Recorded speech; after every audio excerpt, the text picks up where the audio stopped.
തെരഞ്ഞെടുപ്പ് പ്രചാരണത്തിന്റെ ഭാഗമായി തിരുവനന്തപുരം കോർപ്പറേഷനിലെ എൻഡിഎ വനിതാ സ്ഥാനാർത്ഥികൾ കവടിയാർ കൊട്ടാരത്തിലെത്തി. രാജകുടുംബാംഗങ്ങളായ ഗൗരി പാർവതിഭായ്, ഗൗരി ലക്ഷ്മിഭായ്, ആദിത്യവർമ്മ എന്നിവരെ സ്ഥാനാർത്ഥികൾ കണ്ടു. പ്രചരണം അവസാന ലാപ്പിലേക്ക് അടുക്കുന്നതിനിടെയായിരുന്നു സ്ഥാനാർത്ഥികളുടെ കൊട്ടാരം സന്ദർശനം.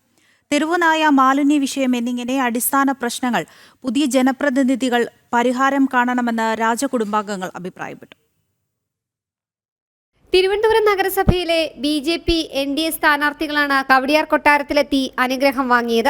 കരിമം വാർഡിലെ BJP സ്ഥാനാർത്ഥി ആശാനാഥ്, വള്ളക്കടവ് സ്ഥാനാർത്ഥി ഗീതാ ദിനേശ്, ശാസ്തമംഗലത്തെ സ്ഥാനാർത്ഥി ശ്രീലേഖ, കവടിയാറിൽ നിന്നും മത്സരിക്കുന്ന S മധുസൂദനൻ നായർ, ആറ്റുകാലിലെ BJP സ്ഥാനാർത്ഥി ശ്രുതി, കുന്നുകുഴി വാർഡിലെ BJPയുടെ സ്ഥാനാർത്ഥിയായ കാവ്യ S, കളിപ്പാങ്കുളത്തെ BJP സ്ഥാനാർത്ഥി കൂടിയായ ബിന്ദു P എന്നിവരാണ് കൊട്ടാരത്തിലെത്തി തിരുവിതാംകൂർ രാജകുടുംബാംഗങ്ങളെ സന്ദർശിച്ചത്.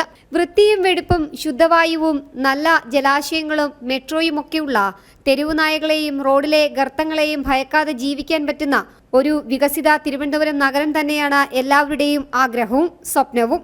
തിരുവനന്തപുരം നഗരത്തിൽ തെരുവുനായ ശല്യം രൂക്ഷമാണെന്ന് തിരുവിതാംകൂർ രാജകുടുംബാംഗം പൂയം തിരുനാൾ പാർവതിഭായ് തമ്പുരാട്ടി പറഞ്ഞു.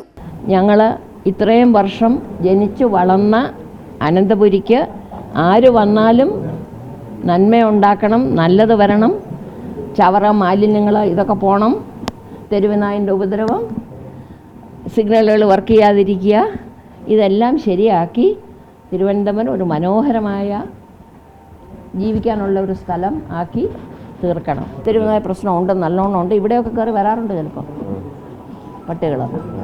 ഇപ്പം ആരും രാവിലെ നടക്കാൻ പോകുന്നില്ലല്ലോ തെരുവുനായനെ പേടിച്ചോ. സ്ഥാനാർത്ഥികൾക്ക് അശ്വതി തിരുനാൾ ഗൗരി ലക്ഷ്മിഭായ് തമ്പുരാട്ടി ആശംസയും അറിയിച്ചു. നാടിന് വേണ്ടി പരിശ്രമിക്കുക. എങ്ങനെയാണെങ്കിൽ നിങ്ങൾക്കൊക്കെ ഒരുപാട് കഴിവുള്ള സ്ത്രീകളാണ്. അപ്പോൾ ആ കഴിവ് ഈ മണ്ണിന് വേണ്ടി ഉപയോഗിക്കണേ എന്ന് മാത്രം. കവടിയാർ വാർഡിലാണ് രാജകുടുംബാംഗങ്ങൾക്ക് വോട്ടുള്ളത്. ഇവിടുത്തെ സ്ഥാനാർത്ഥികളും കൊട്ടാരത്തിലെത്തി വോട്ട് അഭ്യർത്ഥിച്ചിരുന്നു. ജനം, തിരുവനന്തപുരം.